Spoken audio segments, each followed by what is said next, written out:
Well, hey, fancy seeing you here.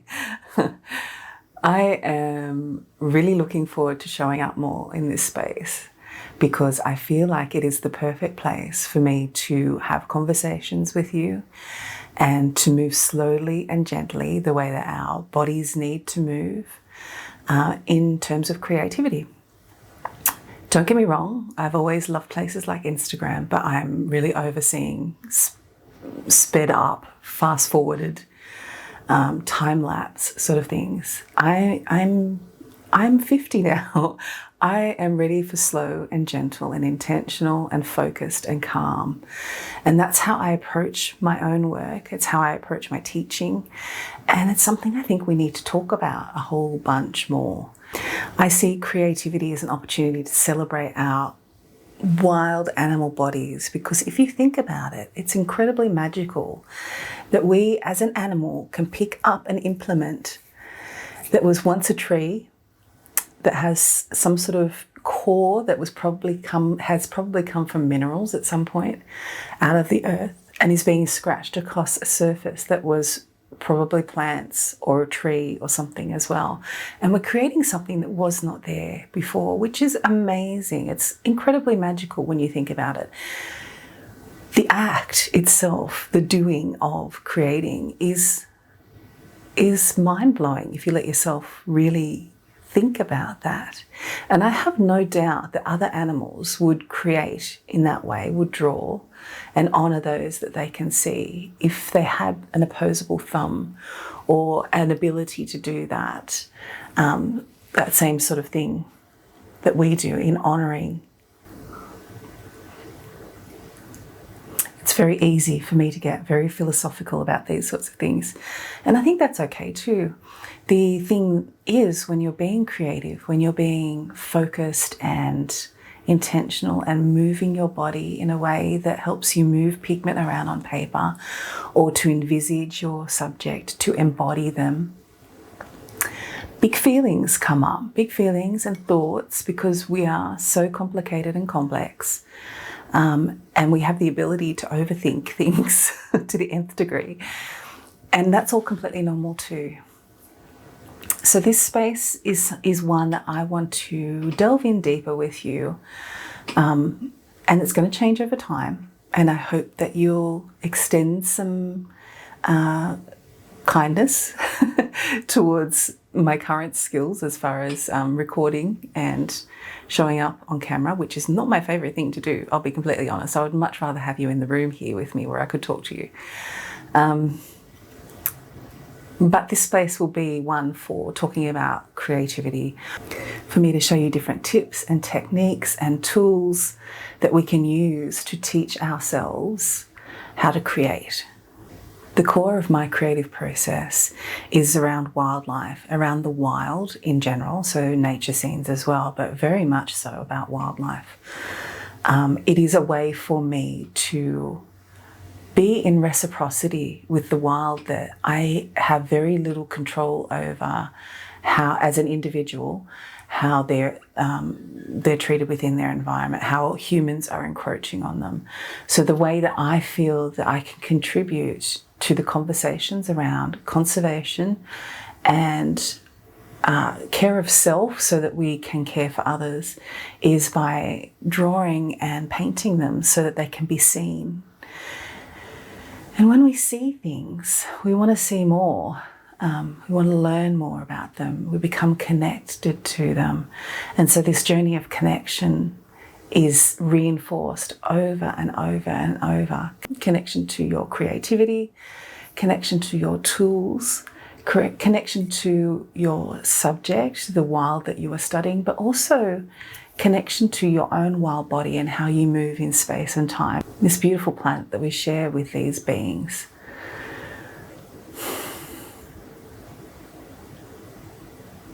Seriously, I could ramble about this all day, so I'm going to keep this very short. And I'm going to put up a whole bunch of videos of me sketching that I'll talk over a little bit. There is also a free sketch challenge that you're most welcome to take. The link is down there in the comment section or description section. And my goal is really just to get you creating, because we need your art. We need to see the wild world through your eyes, through your experiences. And the more that we normalize seeing different versions of things, different experiences of what we consider to be the right one because it's ours, the more compassionate, the more curious we can become. So that's the end of my ramble for today. I really hope that we get to sketch together a lot. And I want to keep this conversation going. So please let me know in the comments, what wild being do you most connect with? And have you tried sketching them? All right, let's pick up pencils and play for a bit, hey? All right, welcome to my little book of wild eyes. So this is a Stillman and Byrne Zeta series sketchbook. It's quite smooth paper, and I'm using a Faber-Castell Polychromos in a blue colour. The exact supplies don't matter anywhere near as much as showing up matters and working with what you've got. In the initial parts of the drawing, I am looking primarily at the reference, so more than I'm looking at the page, and I'm looking for the biggest shapes.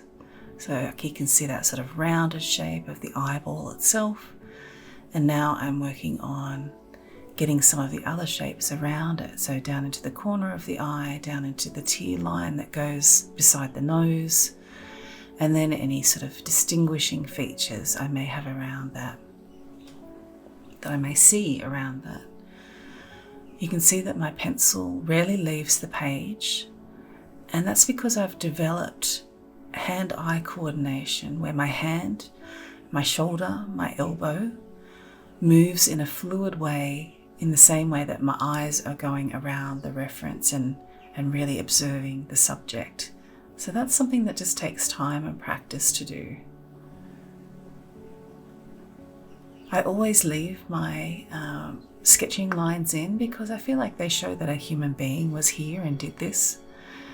I'm not a machine. It's never going to be exactly perfect, but neither am I, and neither is this gorgeous being that I'm looking at. We all have quirks and things that may be unexpected in different places, and it's worthwhile seeing and experiencing them all. So I'm continuing to lay down shapes. We haven't moved into form yet at all. It's just shapes at this stage, so very two-dimensional and flat, but trying to find proportion and perspective so that we can move on to form thereafter. So I'm refining some of my shapes now, going over and over the same areas until I get a shape that I'm happy with. Again, this takes time and practice, and this is the perfect opportunity for you to relax a little. It might seem like it's stretchy, but you can relax into this. So put your eyebrows down and put your shoulders down. Keep your shoulders and neck loose, and think about the wonder that it is that we get to observe something so beautiful so closely, and use our hands and hearts to render them.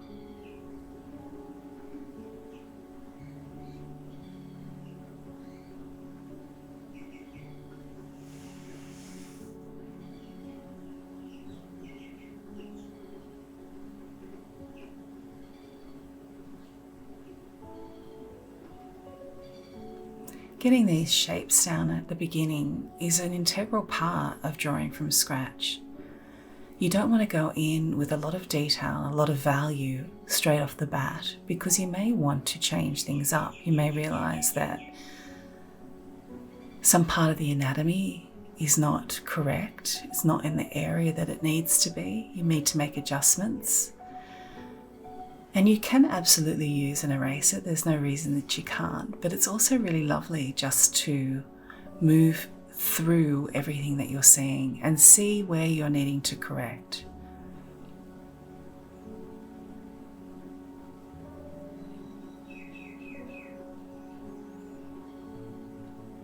So from the initial shapes, I start to add a little value in the areas that are the darkest, and that helps me see where I need to add more mid-tone values as we move forward.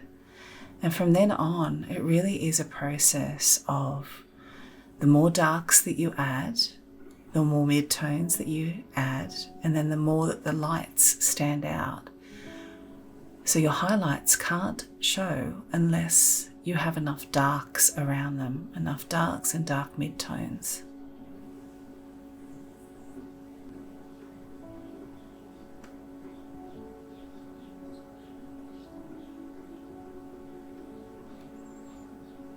Refining that shape a little more, adding in a bit more value.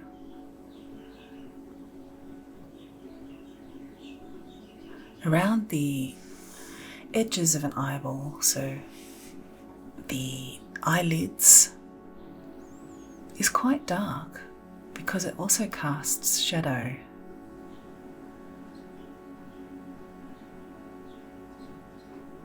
The more that we notice these things, the more that we can add those nuances in, have an understanding, build our knowledge bank of how eyes sit into the fleshy anatomy around them.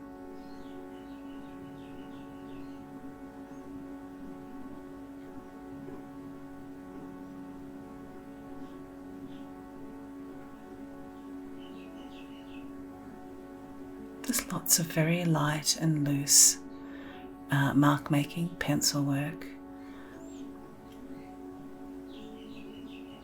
I'm seeing different areas where light and shadow show the anatomy, the roundedness of form, and now that's what I'm working on, finding ways to portray that roundedness.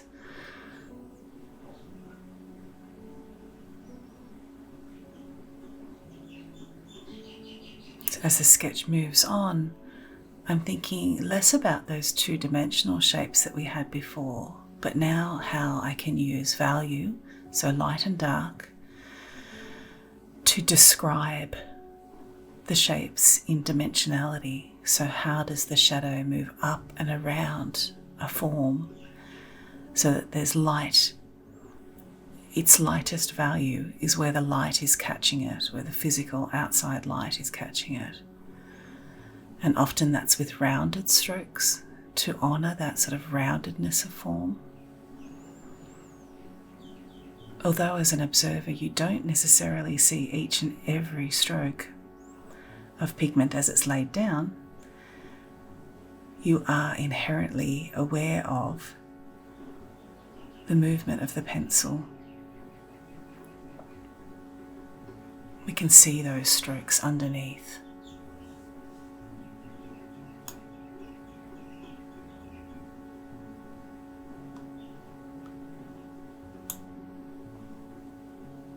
And then of course, the more value that you add, the more that you need to add.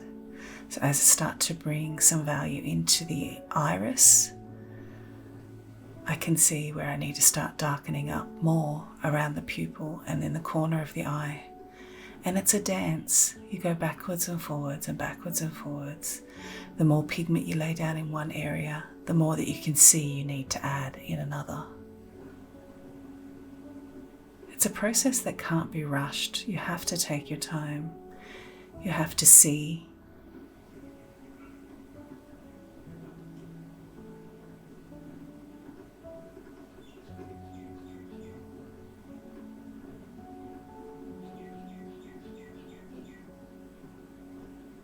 And now to give context to the eye, working on a bit of the fur that's around that lid area.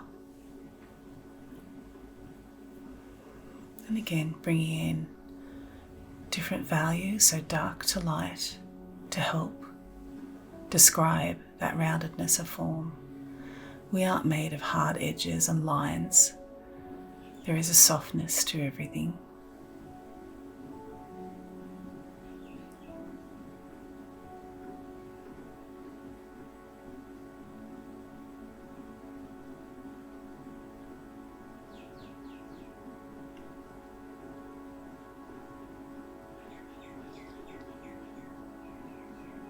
And onwards we go, adding more value, discerning what is lightest, increasing the value of the things around the light, moving slowly and lightly, gently and calmly. No heavy pressing, no tight grips. Shoulders are down, eyebrows are down, face is relaxed.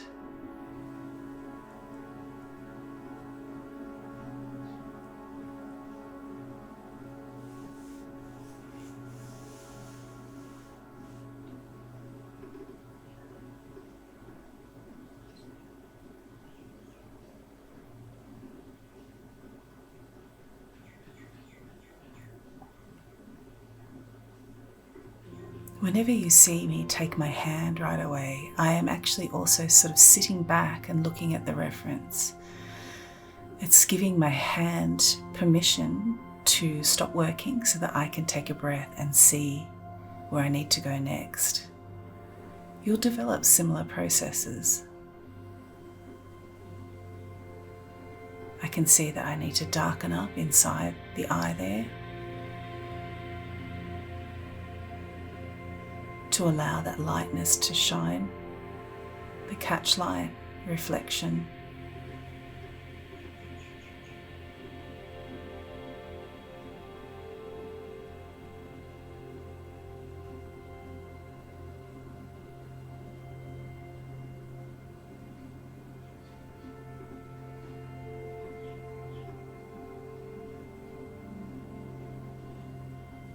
It's a slow dance.